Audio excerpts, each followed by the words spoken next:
Burn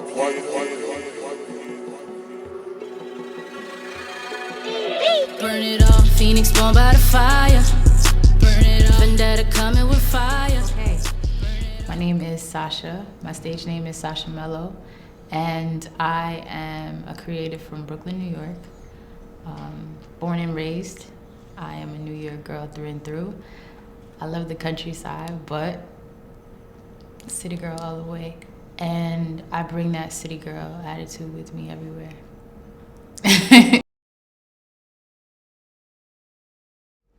What inspired me? There are so many influences, but I'd say the earliest of influences would be my family. That's kind of like my origin point. My uncle, he kind of was like my sounding board for a lot of my creativity as a child in terms of like just flavor, style. My father as well.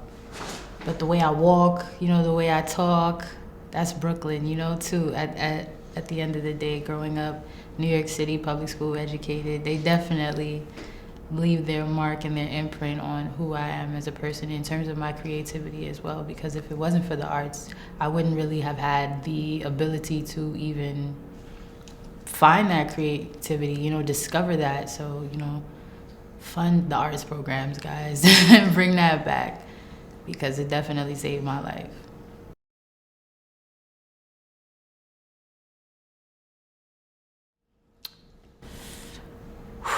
So many. Some have passed before we could get to that point.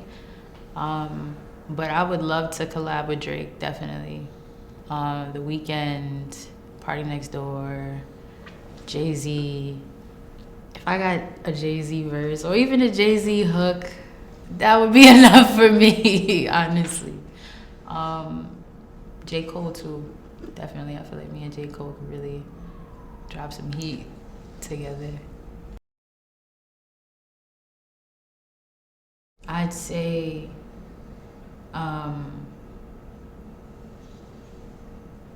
same vibe, different flavor.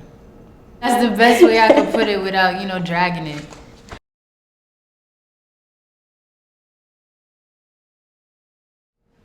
All right, so performing is actually like super nerve-wracking, believe it or not. I get nervous before every performance, and it doesn't matter how big the stage is. Every stage is a big ass stage, and I'm like, okay. But if I know that I usually know with at least 2 weeks that I'm gonna be performing or not. So within that 2 weeks, I try to mentally prepare myself in terms of like envisioning crowds. I try to envision like 50,000 in the spot, and I gotta project to the person all the way in the back. So mentally, I'm preparing myself to have the stamina and the fortitude to get to that person in the back. And then once I'm out of that mental zone, then physically I gotta get into that where I can actually physically be present in the moment, so that by the time the moment does come, I don't gotta think. I'm just off impulse and just off reaction to the crowd too, because that really depends. Like that's like the final key, but that one is always unpredictable because you never know who the crowd you're gonna be performing in front of is gonna be. But usually, most of the time, it's usually a crowd full of love. So thank God. But if it's not, you keep rocking anyways. You know they gonna love you by the end of the performance. That's how I look at it. You might not like me when the song drop, but by the time the song is over, you gonna be fucking with me, whether you wanted to or not. You gonna be fucking with me.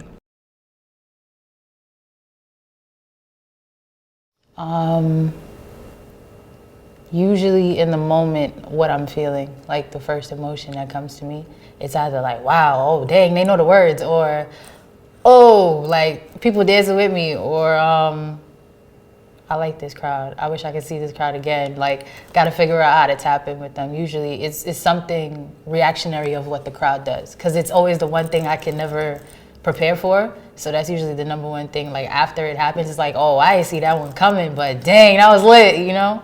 Let's do it again sometime.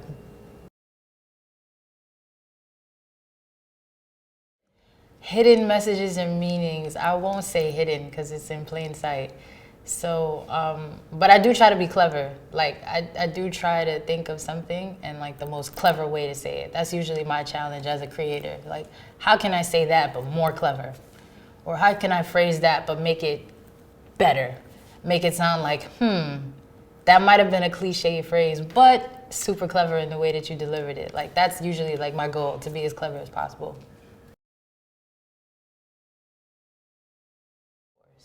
My family. Like, you know, growing up first generation American, the arts is not really a career path designed for you, you know? Choosing the arts is almost blasphemous. So for me, being a creative child, it was like, girl, you better get in them books. You know them rap songs, you know your times tables, so on and so forth. And it got to a point where I had to hide my creativity in order to really like go under the radar, just be under the radar. But it wasn't that I wasn't a good student in school, because I was excelling in school. It was just both. But it was just, they wanted me to focus on the academics as opposed to the creative. But they went hand in hand, unfortunately. Like, I'd be in science class and my homework assignment would be to write a rap song. It was like, I can't escape this, you know? Like, it's kind of destined. And as a kid, it was hard to deal with because it was like, I'm never gonna be right unless I just keep this on the hush. And then it was just be creative in secret. And then I would just write raps every day. And that same force that was my opposition was also the supporting, because it gave me the discipline to write every day and to practice my craft and to hone my craft and to defend it as well, because the same people that are the closest around you are the ones protecting you from the real world. You know, if you can't win them over, 9 times out of 10, you're not gonna be able to win the world over. So that was my opposition, but they also are my biggest supporters as well.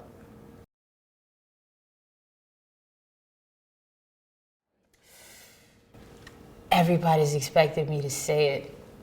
The Harlem Renaissance, final answer. Honestly, the literary styles that came out, the different poets. I consider myself a poet as well, you know. That's my origins as well, discovering rap through poetry.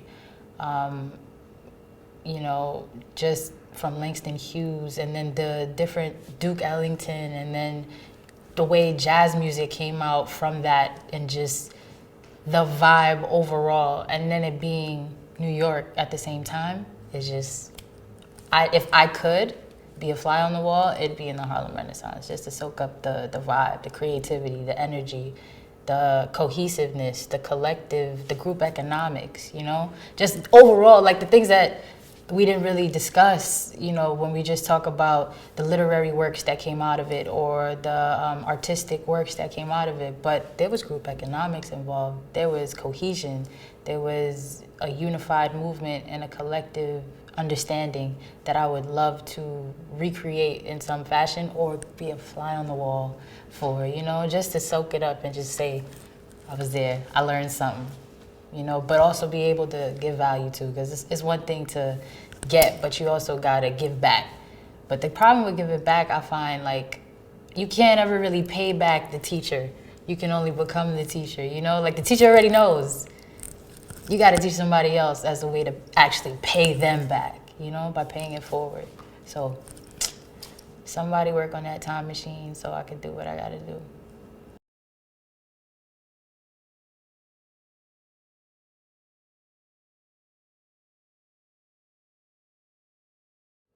Whew.